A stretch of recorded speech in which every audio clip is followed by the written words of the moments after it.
Olá, pessoal. Meu nome é Eric, sou cirurgião dentista formado pela UFP, sou aluno da professora Bruna na residência de saúde da família da UESP, e a gente vai conversar um pouquinho sobre controle de doenças. Antes da gente falar de controle de doenças, a gente tem que entender um pouco sobre saúde pública, sobre problemas de saúde pública, né?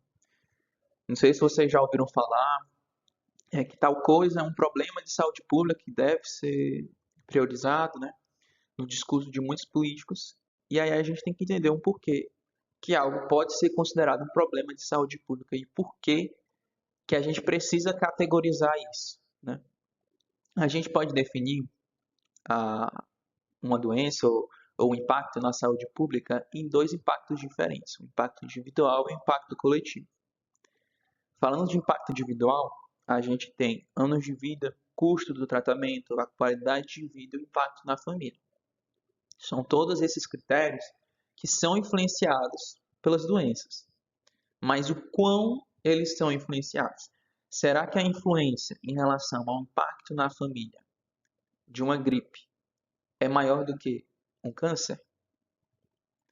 E agora, em relação a impactos coletivos, a gente vai ter categorizado a mortalidade, a prevalência, o custo do tratamento e a morbidade. Falando de câncer novamente, será se o custo do tratamento de radioterapia, né, para um estado, para um município, para um país, é menor do que o custo, por exemplo, de tratamento para uma catapora, né, maior do que uma varicela.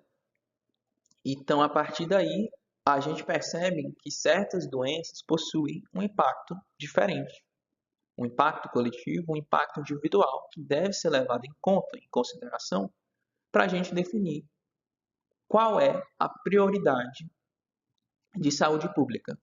Por que a gente precisa definir uma prioridade de saúde pública? É simples. Não tem recurso, nem tem dinheiro, nem quantidade de pessoas, recursos humanos suficientes para controlar todas as doenças. Pelo menos não nesse modelo político-econômico que a gente possui hoje. Então é preciso priorizar certas coisas. Até se tivessem, a gente precisa pelo menos elencar o que é que deve ser feito mais rápido do que as outras.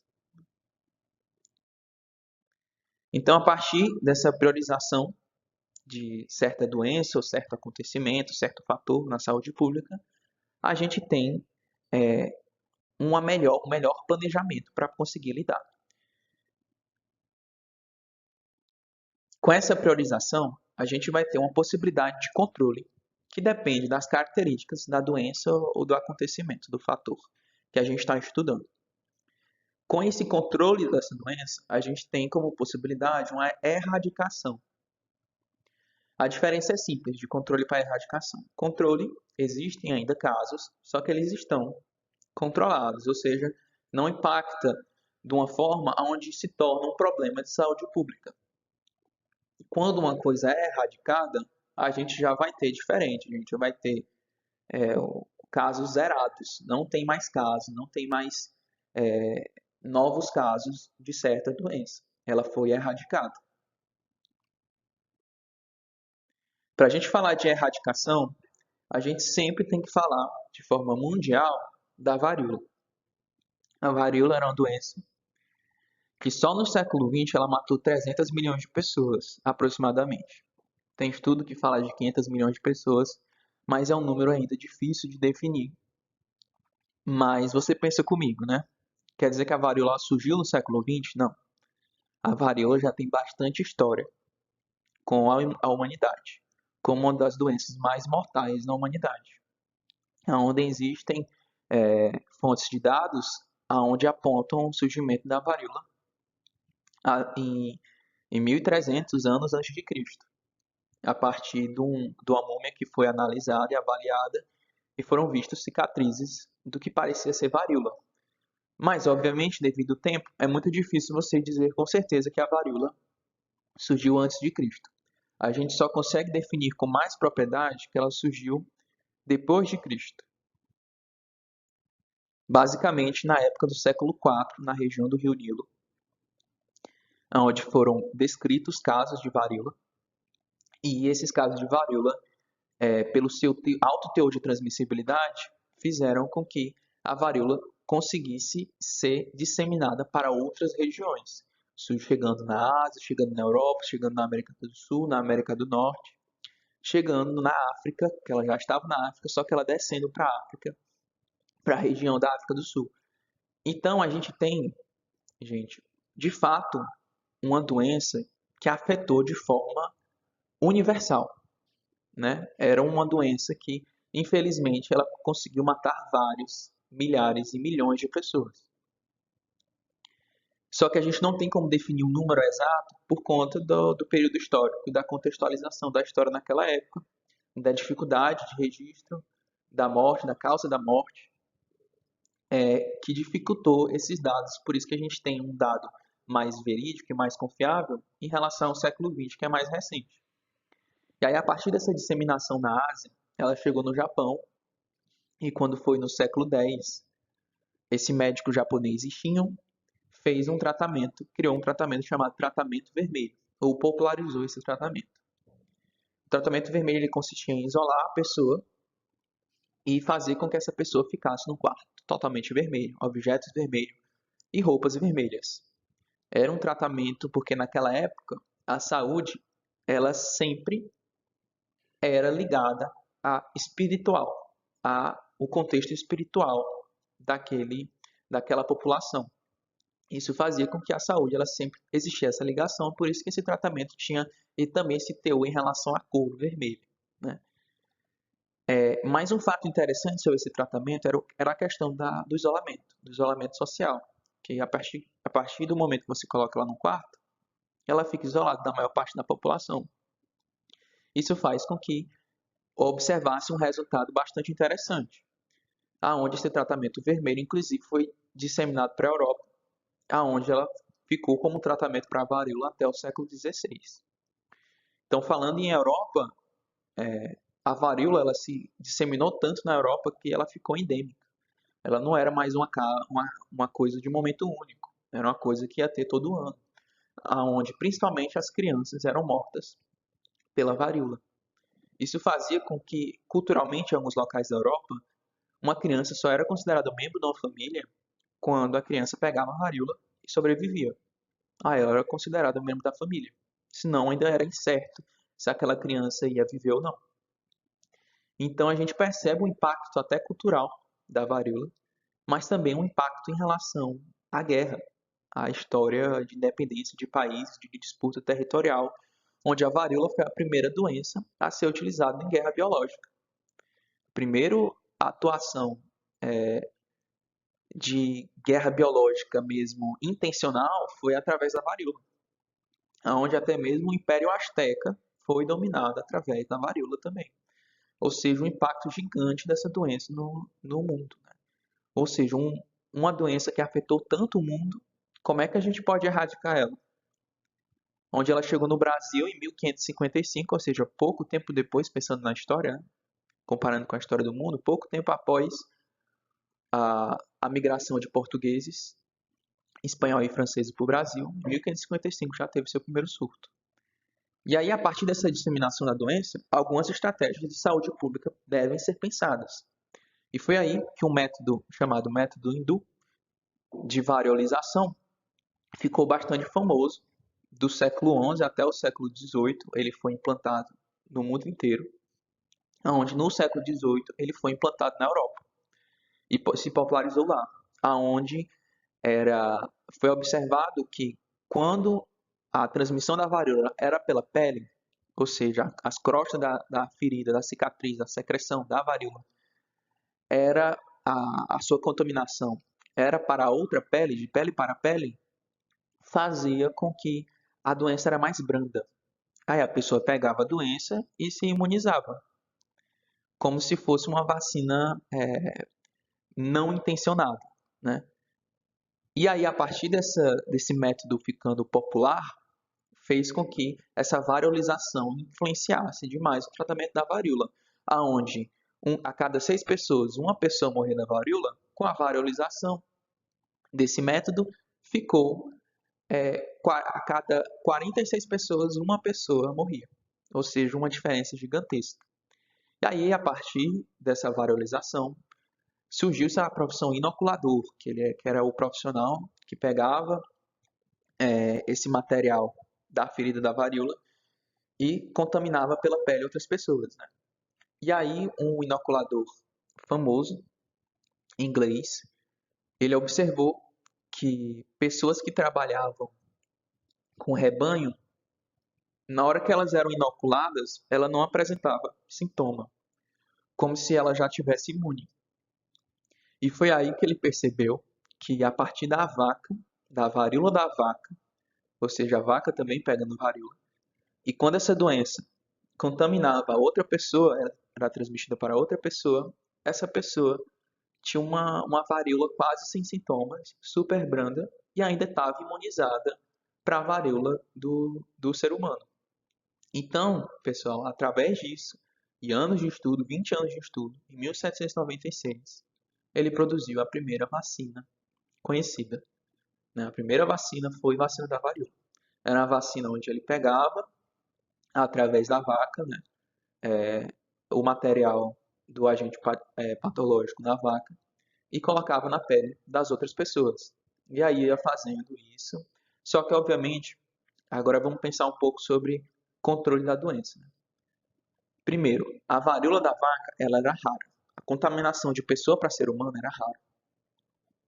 Ou seja, a gente tem uma limitação em relação à quantidade de seres vivos para a gente poder produzir em massa essa vacina. E aí a gente tinha outra limitação também, né? Que isso foi solucionado a partir de 1864 com bezerros como reservatórios vivos, ou seja, o bezerro era para aquilo, era para ter a varíola, e aí essa varíola era utilizada para poder imunizar as outras pessoas, né, para a produção da vacina. Mas a outra limitação também era que ela não era dose única, ela era precisado a reimunização, era necessária uma outra dose. Só que isso só foi descoberto após a morte até do criador da vacina, aonde até mesmo influenciou uma guerra, aonde um exército que tinha as pessoas vacinadas e revacinadas ganharam a guerra porque o exército contrário não estava revacinado, só estava vacinado. E aí, por conta da varíola, o outro exército ganhou. E aí, com o decorrer do tempo, essa vacina ela foi sendo levada a uma melhor tecnologia, aonde no século XIX a vacinação se tornou compulsória. E instaurou-se também a revacinação.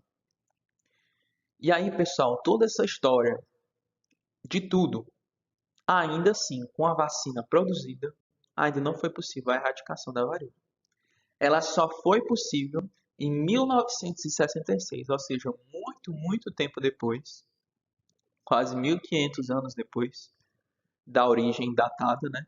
A gente tem a União Soviética solicitou para a OMS da época para fazer um planejamento, um plano de erradicação da varíola. E aí, em 1966, a OMS gerou esse plano para erradicar a varíola. E aí, a partir desse período, houve, depois de muita luta, a erradicação da varíola. Então, em 1980, ela é erradicada oficialmente, mas ainda hoje existe o vírus da varíola contido em 2 laboratórios, um nos Estados Unidos e outro na Rússia. E aí sempre fica naquele risco, né, de uma possível guerra biológica, porque a vacinação da varíola, por exemplo, no Brasil, se eu não me engano, se eu não estiver enganado, em 1977 parou a vacinação. Ou seja, se houver o vazamento desse vírus da varíola, novamente vai ter uma contaminação em massa, porque não tem a produção dessa vacina disponibilizada, porque ela já está erradicada, a doença já é erradicada. Então, sempre fica um risco, sempre fica um perigo. É por isso que naquela época o vírus da varíola foi dividido entre União Soviética e Estados Unidos, porque eram as duas potências naquela época, né? Então, como é que essa doença foi erradicada? Essa doença ela foi erradicada a partir de características. Primeiro, que facilitou essa erradicação, diferentemente de outras doenças que até hoje não foi erradicada nem regionalmente no Brasil. Imagina no mundo. Então, a gente começa pelas características favoráveis, é que a varíola ela é facilmente identificada por pessoas treinadas. Não é aquele diagnóstico difícil. Basta o exame clínico e você já consegue diferenciar ela de outras doenças. A outra coisa é o curto período de incubação. Tem doença, por exemplo, a tuberculose, que a pessoa pode ficar ali com o patógeno incubado dentro da pessoa e só aparecer após. Ou seja, é muito mais difícil o controle de doenças assim do que o da varíola, onde tem esse curto período. A outra coisa é que a varíola não possuía hospedeiro intermediário. Era de humano para humano e humano para humano. Tanto é, como a gente conversou, né, a vacina, na produção da vacina, da primeira vacina, que foi a partir da vaca, a contaminação da vaca para um ser humano é dificílima, é muito raro a varíola. Então, por isso que ela é considerada uma doença sem hospedeiro intermediário. E a outra coisa é que a vacina ela é altamente eficaz. E ela foi, depois de muita tecnologia, ela foi colocada para ser em dose única. Ou seja, pessoal, a gente tem uma concepção bastante interessante, aonde esse foi o motivo de guardar ainda a varíola no laboratório, porque ela foi uma das melhores vacinas que o ser humano já produziu. Por isso, através disso, a gente teve essas características favoráveis para a erradicação. Em relação a desfavoráveis, a gente tem que 95% dos casos eram subnotificados. Ou seja, essas pessoas aqui que facilmente identificavam porque eram treinados, a gente tinha, na verdade, um monte de pessoas que não eram treinadas para identificar a varíola. Além desses 95% dos casos que eram subnotificados, a gente tem que, para fazer a erradicação, a gente ia precisar de 250 milhões de doses de vacina por ano. Aonde foi gasto, gente, investido, 300 milhões de dólares. Foi uma mobilização global, onde nessa época, de 1966 até 1980, os casos estavam concentrados na África e na Ásia, onde a saúde pública é um pouco mais difícil, né? Tem muita gente que mora muito afastado e com que faz com que fique difícil da mão da saúde pública chegar nessa região. Ou seja, a gente teve uma parceria em duas coisas: de vigilância epidemiológica, para tentar investigar e descobrir aonde estão esses casos, aonde ainda acontece ainda a transmissibilidade, e a questão também da vacina.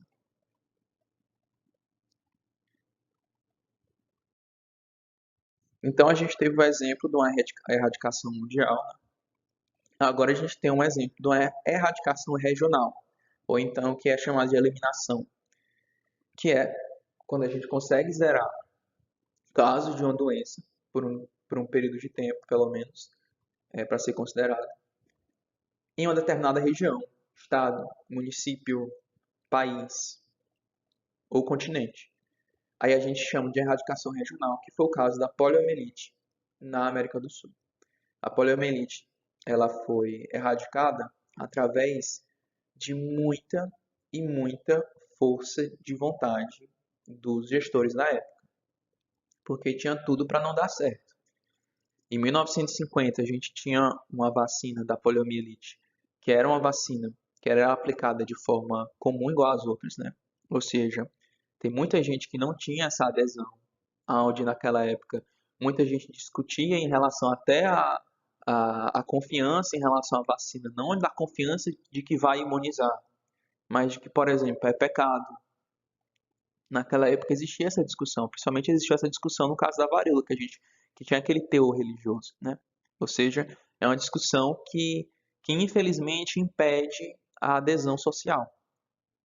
E aí, para facilitar essa adesão, principalmente porque eram crianças, né, que acontecia a poliomielite, onde repercutia de forma da paralisia, né, a gente teve a produção do Zé Gotinha, né, a criação do Zé Gotinha, que ele foi criado em 1986, através da modificação da vacina. Foi criada uma nova vacina da poliomielite, uma vacina através de gotas, né, e daí o nome Zé Gotinha.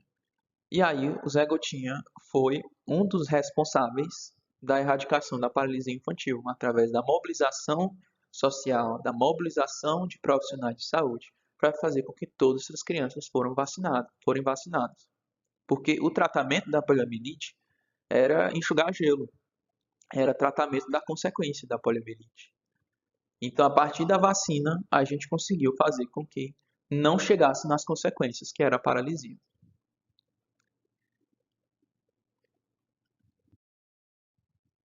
E aí a gente vai ter a notificação compulsória negativa, que é um importante fator em relação ao controle de doença, de erradicação de doença, porque ela faz com que um gestor sempre se mantenha vigilante em relação a doenças que já estão erradicadas, como no caso da poliomielite, que tem a gente tem aí o boletim epidemiológico de 1992, onde a gente tem 90, 91, 0 casos. Ou seja, mesmo que a poliomielite já está erradicada, a vigilância continua. E aí, pessoal, a gente vai ter um pouquinho para pensar em relação ao controle. Algumas doenças a gente pode dividir ela em categorias de transmissão. Por exemplo, transmissão pelo ciclo fecal oral. A gente tem, por exemplo, aquelas doenças de parasitas, né? Por exemplo, as caridíase é um exemplo delas. Aonde uma forma de controle é o saneamento básico, é o mínimo de higiene, né? Ou seja, são ações de uma gestão relacionadas a saneamento. São doenças muito ligadas a fatores socioeconômicos. Por exemplo, em caso também transmissão por vetor. Obviamente, pela lógica, a gente pensa no controle do vetor, como foi o caso da febre amarela. A febre amarela, pessoal, a febre amarela urbana, porque tem a silvestre e tem a urbana. A febre amarela urbana, ela chegou no país inteiro. Hoje em dia a gente pensa assim, a pessoa vai lá para o norte, aí tem que ver em relação à vacina da febre amarela, tem que ver se realmente se está tomado direitinho para poder ir, né? Ou então tem que revacinar para poder ir lá. Ou seja, são regiões onde a gente tem contato, por exemplo, com fatores e vetores que não tem como ter controle. No caso da febre amarela urbana, tem como ter controle do vetor, sim, que é o caso, que é o que mesmo até hoje a gente tenta fazer com a dengue, que é o controle do vetor do mosquito. E aí, em relação à erradicação dessa doença, da febre amarela urbana, ela foi erradicada, pelo menos até o dia atual. Não sei se amanhã aparece um novo caso, né? Mas até o dia atual, a febre amarela urbana é erradicada, muito porque do controle do vetor. Mas é aquele perigo. Se o vetor volta, a doença também volta. Então, é um tipo de controle que é um controle que ele está fadado ao fracasso. É uma erradicação que, se o vetor não é extinto, em qualquer momento ele pode haver a volta, ou seja, sempre é necessário a vigilância. Em relação à transmissão oral, o único controle efetivo conhecido até hoje é a imunização, porque não tem como o controle efetivo que eu digo é, por exemplo, a gente tem em relação à transmissão oral com o uso de máscaras, né? Máscaras é um controle efetivo, só que máscaras é um controle temporário. Principalmente porque, mesmo na pandemia, todo mundo usando máscara, ainda existia a transmissão. Ou seja, é um controle, sim, é um tipo de controle.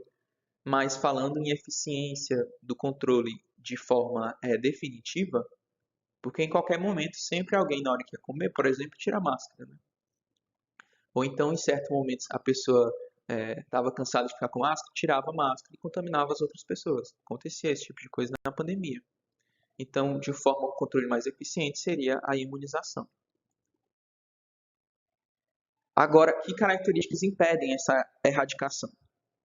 Por exemplo, infecção de animais silvestres. Você está numa região onde tem animais silvestres, onde esses animais silvestres são protegidos, você vai fazer o quê? Você vai matar os animais silvestres que estão na região? Não vai, né? Esses animais são protegidos, eles estão no meio ambiente deles. Ou seja, você conseguir erradicar, por exemplo, a febre amarela silvestre é impossível, pelo menos nos meios atuais que a gente possui hoje. Um outro exemplo é o período de incubação longo, como a gente conversou em relação à tuberculose. Porque a tuberculose, o período de incubação dela é longo, ou seja, você não tem como controlar, aquela pessoa pegou, já trata, né? Aquela pessoa não vai contaminar mais outros, você já isola rapidamente. Como a tuberculose é um período de incubação longo, você não vai dar nem tempo de isolar. Quando for descobrir, essa pessoa já transmitiu para um monte de pessoa, né? A outra coisa em relação a diversificado tipos de antígeno, por exemplo, a gripe, que todo ano tá precisando, é preciso revacinar para gripe os profissionais de saúde, né? Todo ano é necessário a revacinação para gripe. Na verdade, não é bem uma revacinação, né? Porque, na verdade, é um novo antígeno aonde você está vacinando para aquele novo tipo de antígeno da gripe. E um outro fator que impede a da erradicação de doenças é a limitação de mobilização social, como, por exemplo, na transmissão sexual.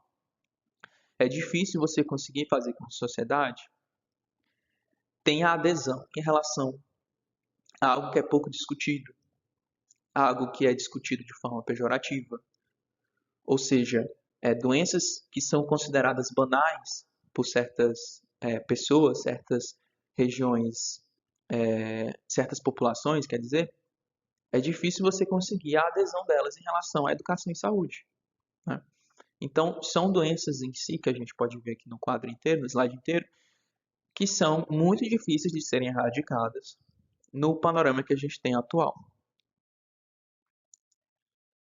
Mas ainda assim, é possível o controle dessas doenças. Essas doenças, por exemplo, doenças infecciosas, a gente pode dividir em diversificados tipos de controle. Por exemplo, vigilância permanente, que são doenças que a gente já vacina, são doenças que, que a gente já tem, às vezes, até notificação compulsória negativa. A gente já tem notificação negativa dessa doença, ou seja, essa doença já está erradicada na região, mas é necessário sempre a vigilância permanente. O outro tipo de controle é a intensividade de medidas preventivas disponíveis, ou seja, as formas de prevenção já estão postas. As formas de prevenção, elas já são eficientes, é aquelas ali. Tem que melhorar a intensividade dessas prevenções para melhorar o controle. Um outro tipo de abordagem é o desenvolvimento de medidas específicas adequadas, como é exemplo de casos onde a gente está perdendo a guerra, por exemplo, em relação à AIDS, hepatite B. São doenças que a gente o panorama atual que a gente tem hoje, a tecnologia que a gente tem hoje, não são tão eficientes na prevenção ainda. Apesar, por exemplo, do caso da AIDS, da doença, que hoje em dia, comparado antigamente, é muito melhor em relação ao controle, né? Mas ainda assim, o impacto em relação à prevenção ainda não é adequado. Então a gente precisa de novas pesquisas e novo desenvolvimento de novas tecnologias. E aí, para dividir as doenças endêmicas, a gente tem fatores socioeconômicos, aqueles que a causa tem pouca relação e aqueles que têm a causa que tem a forte relação. Logo, aqueles que têm a causa que tem uma forte relação causal, a gente tem que abordar com mais intensividade nos fatores socioeconômicos, por exemplo, aqueles que dependem de saneamento básico, seja aquelas doenças de transmissibilidade fecal-oral. Em relação àquelas doenças que são pouco influenciadas por fatores socioeconômicos, aquelas doenças que elas, tanto tanto pela forma de transmitir, mas também pelas medidas já aplicadas. Ela deixou de ter um fator socioeconômico e hoje em dia é um fator mais focado em prevenção e tratamento relacionado à doença em si. Então, pessoal, essa é a nossa pequena conversa em relação a controle de doenças.